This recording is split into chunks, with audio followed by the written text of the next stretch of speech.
fraudulent. He says his party won't participate in any government institutions in protest. But he stopped short of saying it would be boycotting its reduced seats in Parliament. Mr. Shanghai plans to challenge the results in court and has called for fresh elections. The fraudulent and stolen election is plunging Zimbabwe into a constitutional, political and economic crisis.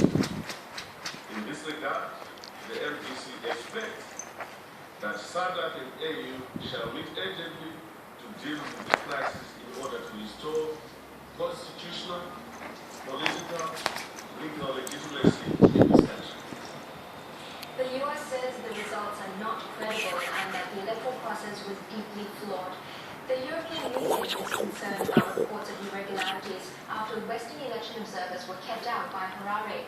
Regional observers have endorsed the election as free and peaceful, though they acknowledge minor problems in the process. But independent domestic monitors say they noted registration issues that may have left up to 1 million people disenfranchised.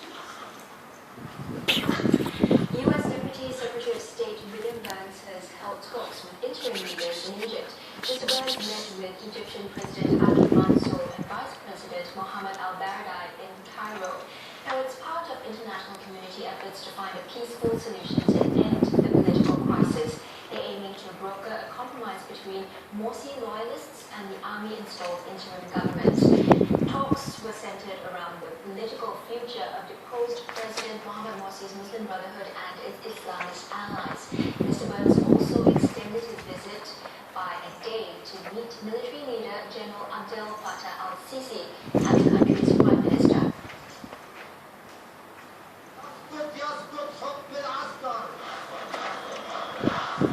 Well, the talks took place as the Interior Ministry issued a second warning to Morsi supporters to abandon their protest camps. But pro-Morsi fans appear undeterred. Sit-ins outside Cairo's Rabah al-Adawiya Mosque continue to gain momentum, and a spokesman of the Morsi camp says that would only welcome political solutions that would reinstate the deposed leader. Now, Tunisia is experiencing its worst crisis since the 2011 Arab Spring Revolution. Tens of thousands of Tunisians have come out to show force for the government in the capital. The ruling Ennahda party called on its supporters to counter a week-long mass protest demanding its ouster. Angered by the assassination of its two senior members, the secular opposition wants Ennahda, a moderately Islamist party, to quit. It also wants the country's constituent assembly dissolved.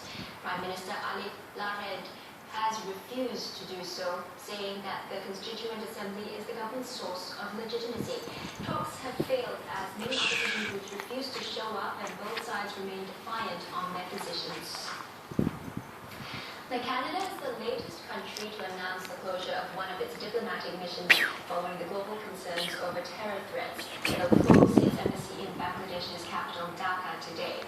The United States issued a worldwide terrorism alert for the month of August. It cited intelligence indicating that Al-Qaeda and its affiliates are plotting attacks against U.S. interests, particularly in the Middle East and North Africa. The decision comes on the back of over 20 U.S. embassy closures in Muslim-majority countries. U.S. national security advisors have met to discuss potential threats occurring or coming from the Arabian Peninsula. France, Britain, and Germany have also announced the temporary closures of their diplomatic offices in Yemen. China has suspended the import of all New Zealand milk powder. This comes a day after Wellington issued a warning that its exported dairy products manufactured by dairy giant Fonterra contained a bacteria that can cause botulism. And that's a deadly form of food poisoning that can be fatal if not treated. The bacteria was found in 3 batches of whey protein concentrate that were manufactured in May last year. Fonterra said it was alerted to the problem in March. Now, earlier this week, tests confirmed the presence of the bacteria, and the New Zealand government was informed. The contamination has been traced to a dirty pipe at the plant. The batches of whey protein were exported to China, Australia, Malaysia, Thailand, Vietnam, and Saudi Arabia. The protein has since been used to form nearly 1,000 tons of products, including infant formula and sports drinks. but there have been no reports of any illnesses linked to the affected whey protein.